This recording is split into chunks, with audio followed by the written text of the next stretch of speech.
¿Para qué nos sirven las zonas de reserva campesina?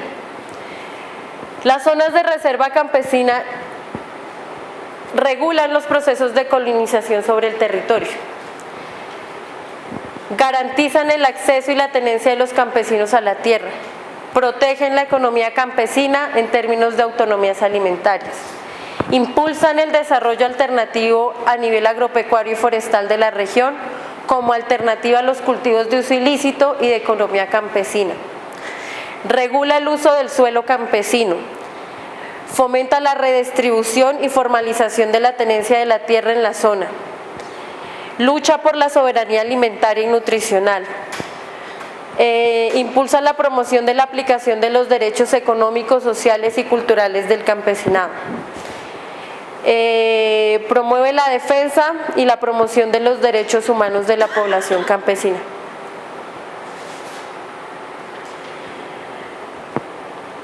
Esa definición de las zonas de reserva campesina y esas características de para qué nos sirven las zonas de reserva campesina no se las inventaron en un escritorio, ¿sí? Sino que responde a unos aspectos históricos y a unos antecedentes de los contextos de nuestro país. Y creo que aquí es donde me voy a detener un poco más para comprender que las zonas de reserva campesina son más que una ley, ¿sí? Que está en la ley 160 del 94, en el decreto 1777, en el acuerdo 024, ¿sí? Porque uno puede ir y buscarlo y leerlo en la ley de reforma agraria, pero eso está más allá y tiene una historia que creo que es importante que ustedes hoy se vayan con un poquito por lo menos de inquietud para llegar a indagar sobre la historia de las zonas de reserva campesina. Y los antecedentes de las zonas de reserva campesina, digo antecedentes es hitos históricos más cercanos, porque la lucha campesina viene indígena de hace muchos años y ustedes creo que son conscientes de eso, pero los antecedentes más cercanos que nos permiten comprender que esto es un producto histórico y un proceso histórico es a lo que hoy nos vamos a referir.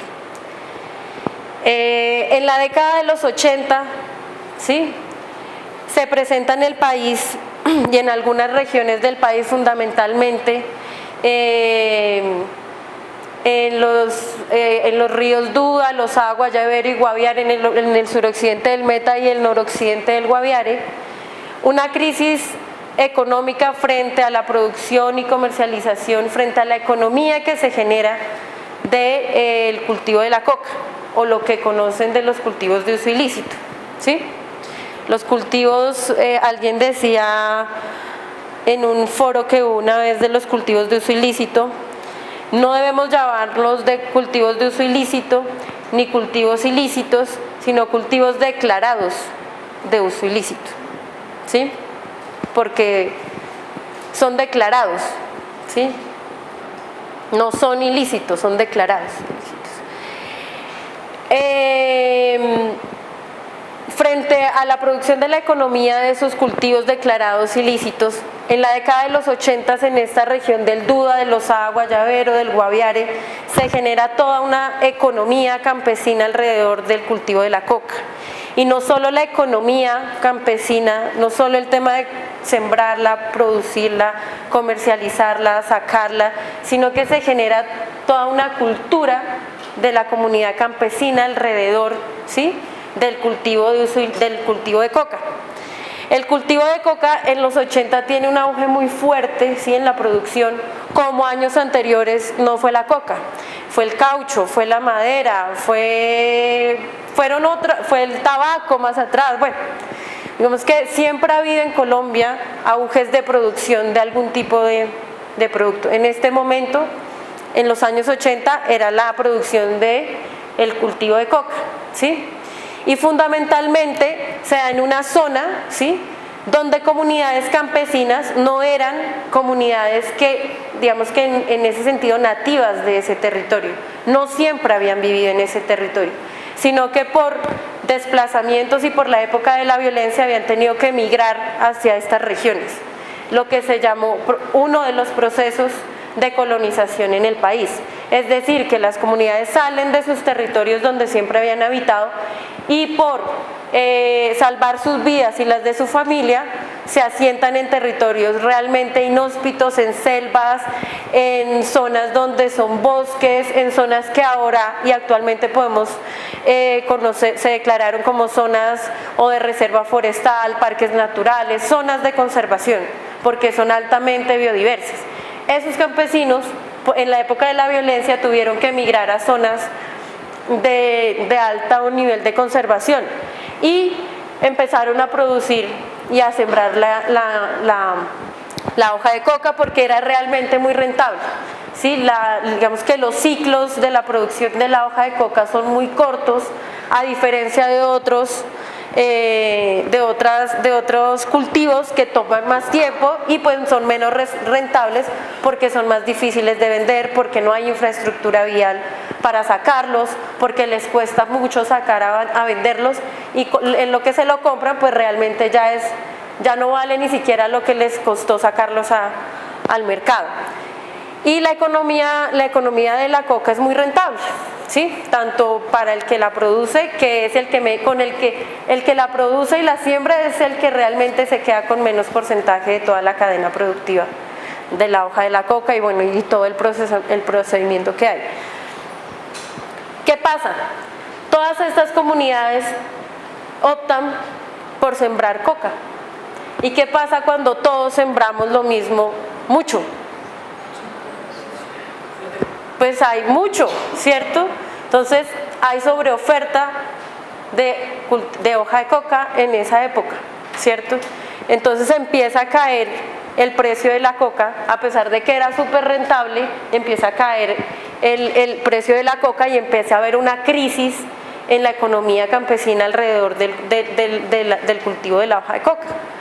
Y empiezan a sentir los campesinos, ¿y ahora qué comemos? Si es que solo tenemos coca sembrada. Porque es que lo que yo tenía en la huerta, el pedacito de huerta lo necesitaba para cultivar coca, porque me daba más plata para salir a comprar lo que yo necesitaba que sembrar lo que yo me iba a comer. Entonces empieza a haber una crisis social muy fuerte en las comunidades campesinas de esta zona y empieza el campesinado a hacer la reflexión de, bueno, si no es la coca, entonces ¿qué vamos a hacer? ¿Quién nos tiene que responder por lo que estamos nosotros, por las condiciones en las que estamos? Además, acuérdense que les estaba contando que eran comunidades que habían colonizado esos territorios, ¿sí? O sea, allá no había Estado, allá no llegaba inversión de nada. Ellos hicieron a partir de su economía propia y de su autonomía territorial, ¿sí? La gestión de sus pocas vías que tenían, sus escuelas, ellos les pagaban como había plata, ¿sí? Pues ellos mismos autogestionaban sus profesores, sus centros de salud, sus carreteras, sus vías, sus casas. Entonces el Estado pues hasta ese momento pues no llegaba. Con la crisis de la economía campesina alrededor del cultivo de coca, pues empiezan a darse cuenta que es que hay un sujeto y hay un actor y hay una institución a quien hay que exigirle los derechos, ¿cierto? Y que ellos no están ahí porque quisieron estar, sino porque los sacaron de donde estaban. Entonces empiezan a organizarse alrededor de la crisis del cultivo de la coca y empiezan a darse cuenta que es que tienen que empezar a exigirle al gobierno y al Estado que cumpla o que por lo menos les resuelva su situación y su crisis social. Y empieza a generarse, bueno, igual, allá y en otras partes del país, la violencia y el conflicto social y armado que vimos también continúa, ¿no?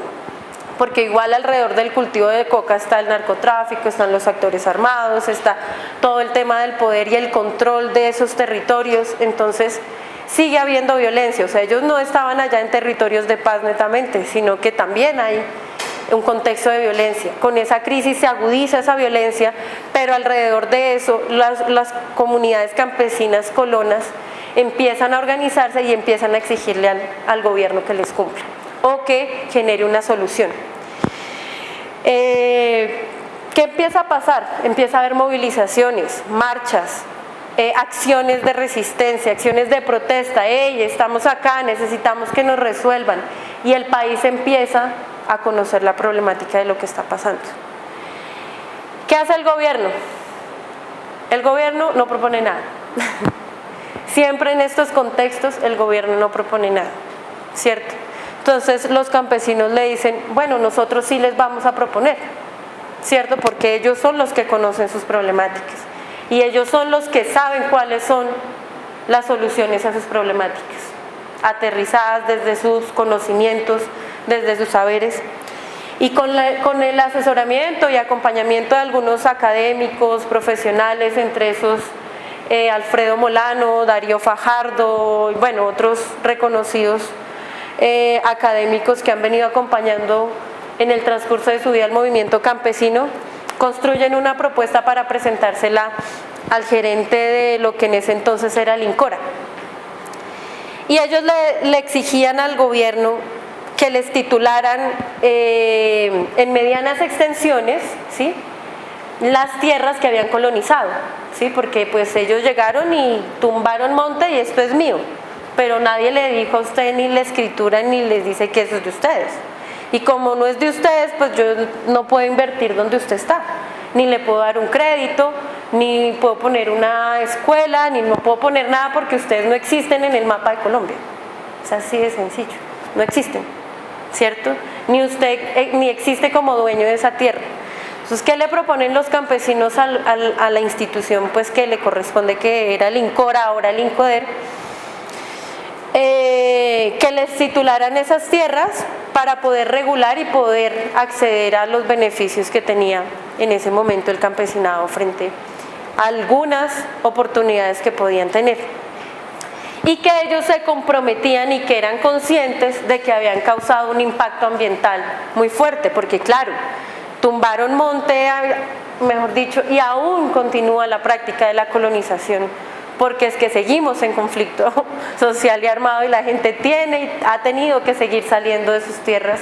Entonces tiene ¿qué es lo más preciado que uno tiene? Pues la vida. Y si no salen, entonces siguen aún los conflictos por la colonización. Estos campesinos son conscientes de que causaron un impacto ambiental muy fuerte y le dicen al gobierno, listo, titúlenos la tierra que ya colonizamos, nos comprometemos a parar con la tala de árboles, con la destrucción de los ecosistemas, de la caza, bueno, a regular el territorio que ya estamos y a conservar y a preservar pues lo que queda, porque ya no podemos hacer nada más, ya estamos acá, ¿cierto? Ya nos sacaron de un lado, ahora ustedes nos quieren sacar de lo que nos ha costado medianamente reconstruir una vida en territorios donde realmente no conocíamos.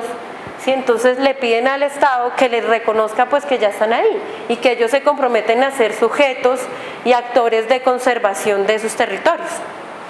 Y bueno, después de toda una lucha de movilizaciones, acciones, negociaciones, porque realmente el gobierno tiene que sentarse a negociar con los campesinos porque era una crisis aguda muy fuerte, ¿sí?, no solo social sino también ambiental lo que estaba pasando en estos territorios.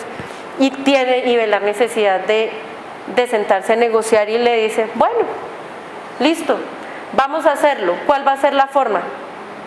Y se construye la propuesta de la figura de las zonas de reserva campesina como un instrumento para poder formalizar el tema de la tenencia de la tierra en estos territorios, pero también con el objetivo de frenar la frontera agrícola, que es lo que la frontera agrícola es lo que yo les digo, ¿sí? Hasta dónde el suelo tiene, ¿sí?, la vocación agrícola, y de ahí para allá son recursos que hay que conservarlos, y si talamos pues se va ampliando lo que decimos como frontera agrícola, ¿sí? Entonces el objetivo era frenar que avanzara la destrucción y pues el avance de la colonización de los territorios que hay que conservar. Fundamentalmente fue creada bajo esos principios y esos criterios: estabilizar la economía campesina, ¿sí?, que ya no se pudiera que no solo se produjera cultivos de coca, sino pues que sustituyeran gradualmente la producción de los cultivos, fomentando la economía campesina alrededor de la diversidad, de la vocación de los suelos, de los usos de los suelos, de la articulación a los mercados y sobre todo que se promoviera la soberanía alimentaria de las comunidades campesinas. En ese contexto se instala la figura de las zonas de reserva campesina en la Ley 160 del 94, en un contexto donde hablábamos de reforma agraria, que si ustedes se dan cuenta, ¿qué significa INCORA? De reforma agraria. En ese momento se hablaba de reforma agraria. Ahora se reemplaza, ¿y cómo se llama el instituto? INCODER, Instituto Colombiano de Desarrollo Rural. O sea, ya no va a haber aquí reforma agraria de nada. ¿Sí? Es así. Aquí no vamos a hacer ninguna reforma agraria porque eso no se necesita. En este contexto sí se hablaba de reforma agraria. ¿Sí? Y surge la Ley 160 de 1994, que es la ley de la reforma agraria, y se logra avanzar en uno de esos reconocimientos al campesinado, que es uno, imagínense dentro de todo eso, las zonas de reserva campesina es un avance en un reconocimiento de que por lo menos le permite al campesinado permanecer en un territorio. ¿Sí?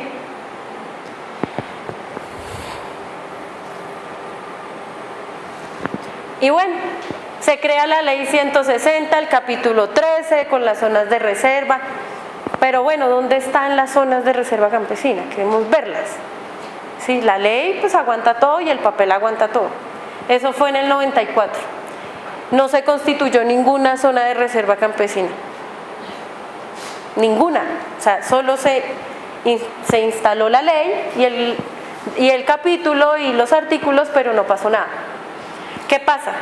En el contexto, en 2 años después, ¿sí? Y es que fíjense que si uno va sumando, ¿sí? En los 80 viene un tema de movilización, crisis, economía campesina, cultivos, es que pasa la Constitución del 91, no hay reconocimiento de los campesinos en la Constitución del 91, responde el campesinado y siempre el mecanismo de respuesta y de lucha y de exigencia, ¿cuál ha sido? Los paros, las marchas, las movilizaciones, las tomas, que desafortunadamente, como nos contaba el compañero Nando, a diferencia de la experiencia de ellos, que no se ha derramado ni una gota de sangre, que me alegra escuchar eso,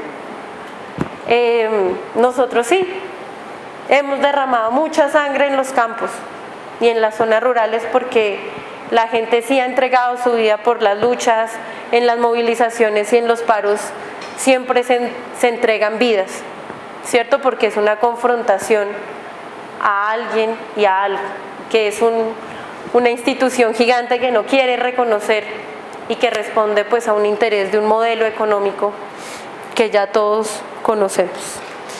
Entonces, desafortunadamente, el movimiento campesino y la lucha campesina sí ha estado atravesada por mucho derramamiento de sangre. Y bueno, continuamos entonces en la década de los 90 y en el 96 seguimos con la crisis de la economía campesina alrededor de los cultivos de coca, y no solo de los cultivos, sino que ya en este momento sale una normatividad que empiezan y se declaran, no sé si ilícitos, no sé cómo se llama en la norma. ¿Están tratando de legalizarla? No. Los insumos químicos con los que se transforma la coca para procesarla son también declarados ilícitos, ¿sí? Entonces se convierte en un problema aún más fuerte para el campesinado que vive de la economía de la coca y del procesamiento hasta ciertos niveles de todo su ciclo de transformación, y los insumos para los cuales también ellos necesitaban para transformar la coca empiezan a ser perseguidos, no sé qué, entonces no son permitidos y son prohibidos, lo que también implica un problema para la producción de la coca y su procesamiento. Entonces hay una crisis en las zonas cocaleras, ¿sí? Que son En ese entonces estamos hablando del Putumayo, que es una también de las zonas cocaleras más fuertes del país, el Caquetá, Cauca, sur de Bolívar y Guaviare. Entonces fíjense que antes estábamos en el Meta, en el oriente, el Putumayo es en el sur, el Caquetá, bueno, está ahí pegadito a los A, el Cauca es el suroccidente, sur de Bolívar está arriba, y Guaviare, bueno, está ahí también dentro de los que están pegaditos ahí a los A y todo esto. Entonces, ¿esto qué quiere decir? Que más del 70% del país estaba atravesado por la economía de la hoja, de la producción de la coca.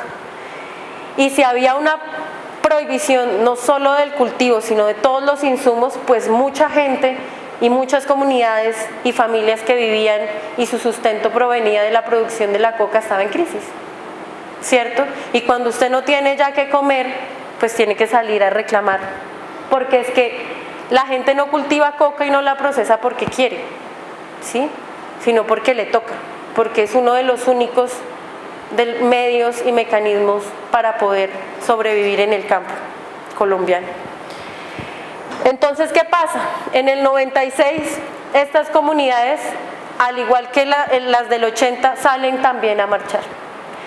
Y si ustedes buscan en la historia de las protestas sociales campesinas, van a encontrar marchas cocaleras del 96, porque son un hito histórico en las luchas y en las movilizaciones de la protesta campesina.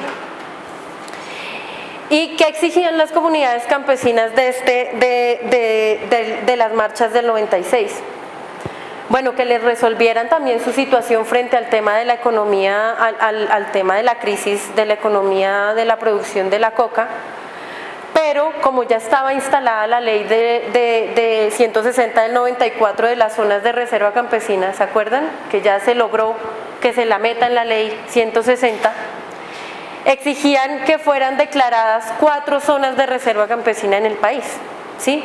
¿Por qué? Porque la figura de la zona de reserva campesina podía, ¿sí?, contribuir a solucionar diferentes problemáticas que tenían en sus territorios. ¿A través de qué mecanismos? Pues que las instituciones del Estado tenían que cumplir ciertos deberes que tenían con la figura de las zonas de reserva campesina. Y el gobierno, en medio de negociaciones van, negociaciones vienen, pasa un año, pasa 2, acepta la solicitud de la constitución de 4 zonas de reserva campesina y se constituyen las primeras 4, que es la primera, es la zona de reserva campesina de Cabrera, Cundinamarca, es aquí nomás, es muy cerquita, es a 3 horas de Bogotá, ¿sí? Entonces, si alguien quiere ir a conocer la zona de reserva campesina de Cabrera, está invitadísimo. La otra fue la de Calamar Guaviare, que es una zona donde pues el impacto de la economía de la coca pues afectó mucho.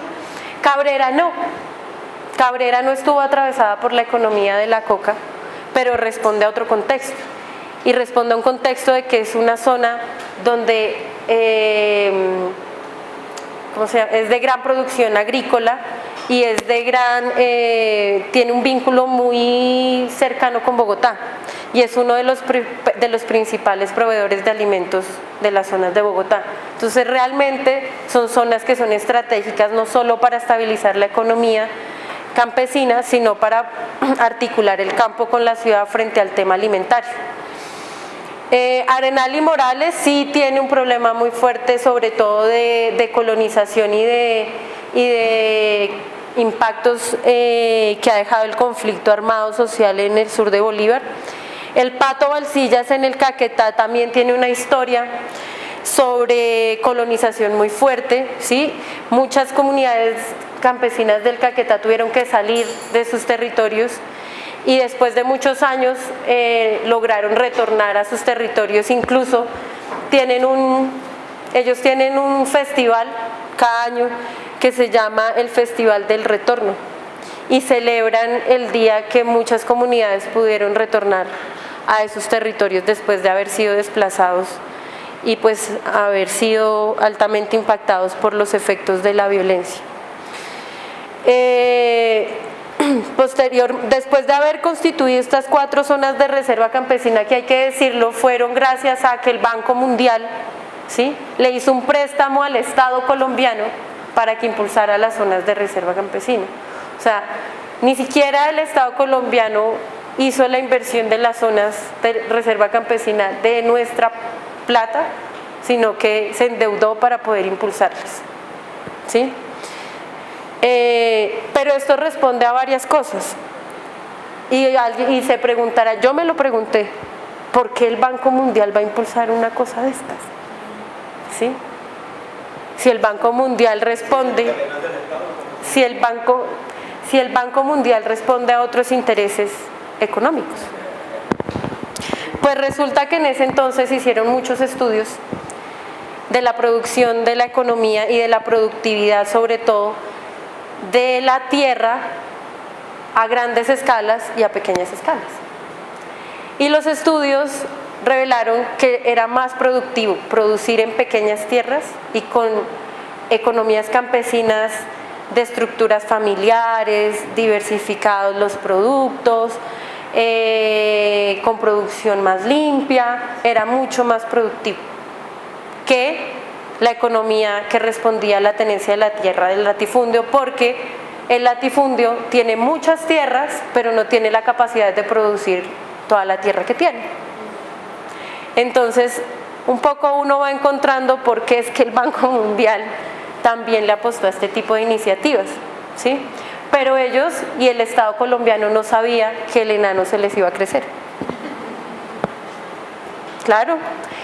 Y después de esas 4 zonas de reserva campesina, las comunidades campesinas de otras regiones del país se dieron cuenta que efectivamente podía ser un mecanismo y un instrumento, sobre todo, para poder acceder a la tierra y para poder generar organización, ¿sí?, y autonomía dentro de su territorio, ¿sí?, que no fueran territorios donde las comunidades estaban dispersas, sino que en función de un objetivo se organizan, ¿sí?, impulsan y defienden su territorio.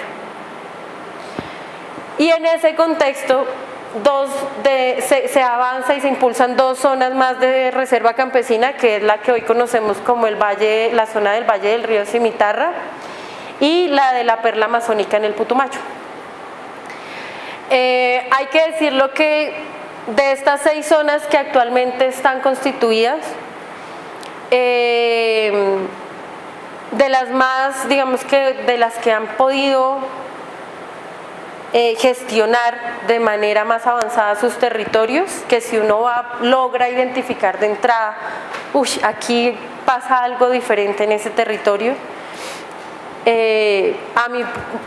desde mi punto de vista, creo que la zona de reserva campesina, hay que reconocerle, la del Pato, es una zona de reserva campesina que enamora, ¿sí?, que es un lugar donde realmente uno entiende qué es lo que pasa con un territorio con comunidades organizadas, territorializadas, que eso implica, yo soy dueño de este territorio, yo lo defiendo y yo lo uso y lo cuido, ¿sí?, y no es solo mío, sino de todos los que habitamos acá, y no son indígenas, no tienen la concepción del territorio colectivo, porque el campesino sí defiende, este pedazo es mío, ¿sí?, que es diferente al indígena. No, este es de todos y entre todos. El campesino no, a mí denme mi pedazo y que me digan dónde es y para dónde y el papel donde dice. Pero va más allá de esta es mi tierra, sí, pero yo vivo en un territorio colectivo donde todos lo construimos y lo defendemos.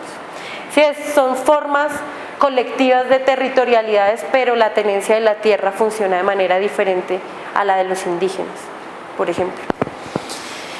Y la otra, por ejemplo, la historia la otra es la del Valle del Río Cimitarra. Hay que decir que también es una zona de reserva campesina que ha avanzado organizativamente mucho, que tienen un nivel de diferentes instancias organizativas, tanto en lo económico, lo político, lo agroecológico, el tema de género. Bueno, hay diferentes formas como se van gestionando los territorios. La zona de reserva campesina de Cabrera es una zona de reserva campesina que lastimosamente fue una de las pioneras y la que más tuvo fuerza en el proyecto piloto, pero ya ahorita les cuento un poco lo que pasó del 2002 para acá. En la época del 2002, bueno, eso nos puede permitir entrar a la época de Uribe. Del 94 al 2000 Cabrera fue muy fuerte, fue supremamente organizado con uno de los sindicatos agricultores, de trabajadores agricultores en Colombia, y ellos iniciaron todo este proceso, pero en la oleada de Uribe fueron fuertemente golpeados y pues el proceso organizativo un poco lo quebrantó, toda esta estigmatización y pues toda esta forma de poner obstáculos en la defensa de los territorios. Bueno, este es el marco jurídico de lo que ya les conté cómo se logran, para que tengan los referentes de cuál es el marco jurídico de las zonas de reserva campesina, para que lo consulten, que es un libro bien grande de decretos y de leyes y de artículos. Sin embargo, pues se logra avanzar, se constituyen las 6, se logra instalar el marco jurídico, pero con la llegada de Álvaro Uribe al gobierno, no podemos decir que el proceso se estanca, sino que se transforma en mecanismos diferentes de resistencia y de organización, ¿sí? Con la orientación de Álvaro Uribe a la no movilización, a la no expresión, ¿sí?, de resistencia, a la no expresión de lucha social, porque todo estaba entonces relacionado con la guerrilla, sea con una, sea con otra, sea con cualquier cosa que a él le sonara de resistencia y de movilización, era totalmente estigmatizado. Él entró con un discurso, recuerdo mucho, diciendo: en mi gobierno no van a haber movilizaciones ni paros, no lo voy a permitir, y así fue. Sí, fue una época muy dura, que toda expresión de movilización era pues amenazada, los líderes fueron muy amenazados, unos tuvieron que salir del país, otros tuvieron que retirarse del proceso, y a otros pues el paramilitarismo los asesinó. Entonces fue una época muy dura, pero que las organizaciones, como mecanismo de autoprotección también, ¿sí?, y teniendo claro el objetivo, que lo que importa es no permitir que la organización de las comunidades se acabe por el miedo, decidieron no hacer expresiones ni organizaciones de carácter nacionales ni regionales, sino que un poco se recogieron a fortalecer lo que nosotros llamamos las bases, que es la gente en sus veredas, en sus fincas, en sus municipios, en territorios de escalas más pequeños, precisamente para que la fuerza que es la gente en sus territorios pues no pierda la conciencia de permanecer y de seguir organizados en función, ¿sí?, de una exigencia de derechos como sujetos políticos. Sí, ya voy a terminar. Entonces, este es como el mapa que nosotros hemos construido de las zonas de reserva campesina, que no solo son las 6 zonas de reserva campesina que están constituidas, sino que también a partir durante el proceso de Uribe y después del proceso de Uribe se abre otro escenario político y empiezan otras organizaciones a impulsar las zonas de reserva campesina, y ya son 7 zonas de reserva campesina que están en proceso de constitución. Una de esas, como para hacer un referente rápido, es la zona de reserva campesina del Catatumbo, que supongo que varios de ustedes han escuchado lo que ha venido pasando en la zona del Catatumbo, y una de las exigencias que hace el campesinado del Catatumbo es que constituyan una zona de reserva campesina de allá. Sin embargo, el contexto actual, y ya dijo el gobierno también en representación del ministro de Agricultura, que para el gobierno no es una prioridad constituir en este momento zonas de reserva campesina. Así hayan cumplido 7 pasos de los 8 que hay que cumplir para poder constituir una zona de reserva campesina, que es un poconón de trámites y cosas y bueno. Pero la orientación política es que no van a haber más zonas de reserva campesina y en ese proceso ya están 7 procesos de zona de reserva campesina avanzados en todos los trámites que supuestamente tienen que cumplir para constituir. Entonces, realmente el gobierno no está cumpliendo con la ley, porque es una ley, ¿cierto? Y es uno de los derechos que ha alcanzado el campesinado. Y hay otras zonas de reserva campesina que nosotros llamamos de hecho. ¿Y qué quiere decir de hecho? Pues que son zonas de reserva campesina que el gobierno ha dicho, allá ni piensen que, o sea, no, o sea, ya es que ni siquiera ni siquiera han recibido la solicitud, que es el primer paso, ¿sí? No, o sea, inmediatamente la rechazan, allá no hay posibilidad de hacer zona de reserva campesina.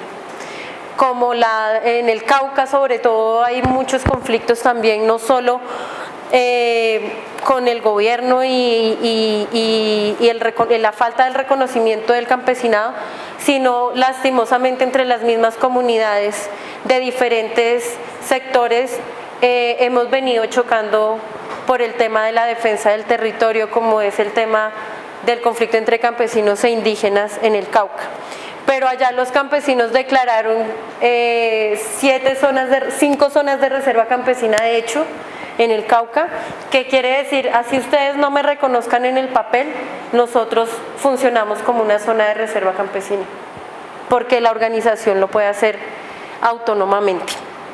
Y así también la semana pasada, si ustedes entran a Prensa Rural, en la zona de reserva del Catatumbo, comunidades del Tarra se declararon en zonas de reserva campesina de hecho.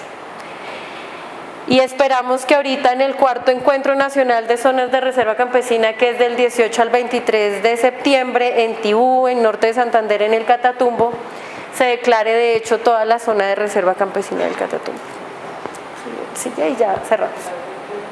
Bueno, esto no les voy a presentar porque realmente son datos que alcanzan un poco a dimensionar la cantidad de hectáreas, los municipios, las familias, qué está activa, qué no, pero pues si quieren yo les dejo la presentación, si quieres avancemos y cerramos. Bueno, ya yo cierro, porque también siguen daticos.